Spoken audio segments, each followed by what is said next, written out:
Okey, hari ni 29 hari bulan April 2026. Selalu mana cakap, anak-anak muda kita semua dah tak ada masa nak ke masjid untuk menuntut ilmu dengan para alim, ijma' ulama' dan guru-guru korang lah. Jadi abang ni Apol ni, kenapa kita harus mandi taubat nasuha? Sedangkan zaman Nabi tak ada. Kan abang ni cakap Nabi Muhammad dah pesan dia akan tinggalkan ijma' ulama' pewaris dia. Jadi abang ni belajar dengan guru-guru tasawuf. Fadil Tengku Muhammad Fauzi pun ada ajar abang Din amalkan mandi taubat nasuhah zahir dan batin. Sebab hari-hari kita perlu mandi, betul tak?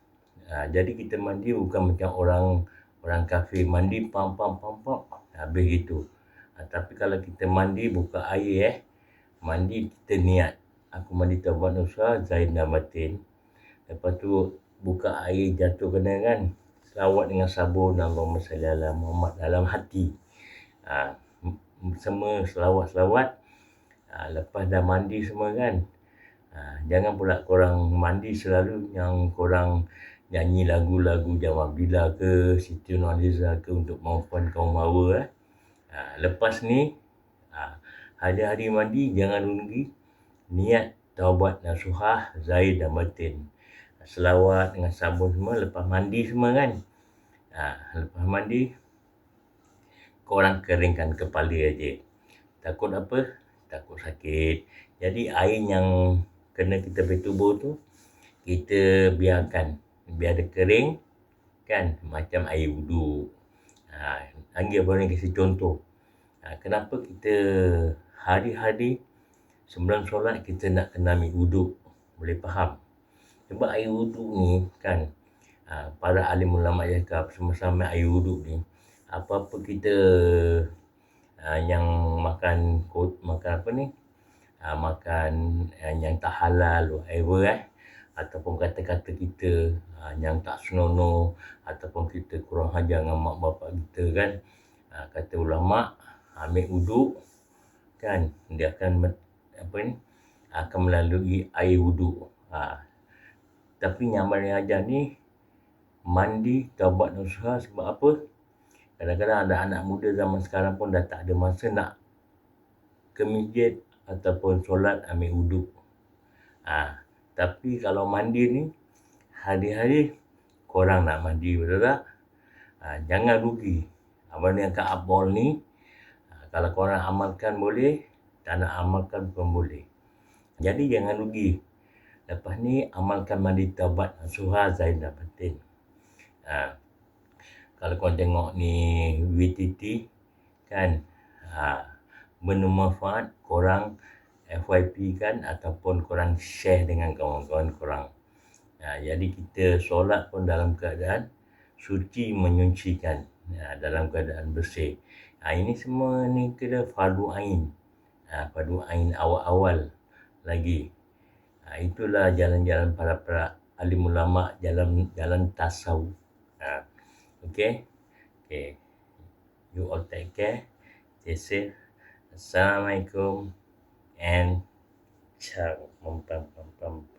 Ada wuduk zahir, ada wuduk batin. Ini Ustaz Somad ni kaji-kaji batin dari mana nih? Aliran sesat. Ini dari hadis riwayat Sunan Tirmizi dalam kurung HR Ibnu Majah. Hadis riwayat Imam Ibnu Majah Al-Qazwaini. Apa kata dia? Dalam hadis Nabi SAW, ketika air kau masukkan ke mulut, keluarlah dosa-dosa dari celah-celah mulut, dosa lidah. Ketika air kau tarik ke hidung, keluarlah dosa-dosa dari lubang hidung. Ketika air kau siramkan ke muka, maka iktikat makrifat hakikatnya, keluarlah dosa-dosa dari celah-celah biji mata. Ketika air kau siramkan ke tangan, keluarlah dosa-dosa dari celah-celah jari jemari tangan. Ketika air mengusap kepala, keluarlah dosa dari otak-otak isi-isi kepala yang kotor-kotor, yang ngeres-ngeres, yang selalu ingat-ingat mantan. Sampailah ke lubang-lubang telinga yang selama ini mendengarkan lagu Kiang Racun Kucing Garong, Cinta Satu Malam, Kabikaci Kabigam, Kuc Kuc Kutahe, What Can I Do For You. maka bersihlah lubang-lubang telinga, dan ketika disiramkan ke kaki maka keluarlah dosa-dosa dari celah-celah jari jemari. Langkah tapak-tapak kaki yang selama ini kaki kau langkahkan ke karaoke, ke night club, ke tempat maksiat, ke tempat janda-janda, maka setelah itu kau pun dalam keadaan suci menghadap ke arah kiblat, lagi-lagi spiritual. Asyhadu an la ilaha illallah la syarikalah wa asyhadu anna Muhammadan abduhu wa rasuluh. Kau minta 3 sama Allah. Allahumma ja'alni minat tawabin, jadikan aku orang yang taubat. Wa ja'alni minal mutatahhirin, jadikan aku orang yang mensucikan diri. Wa ja'alni min ibadikas salihin, jadikan aku hamba Engkau yang saleh. Asyhadu an la syarika la asyhadu anna Muhammadan rasulullah. Allahumma ja'alni minat tawabin wa ja'alni minal mutatahhirin wa ja'alni min ibadikas sholihin. Yang hafal, yang enggak hafal gerak-gerakkan aja mulut. Apa yang kau baca tadi? Terserah aku lah, kau mau baca apa? Mulut aku. Apa kau tanya? Apa kau tengok mulut aku?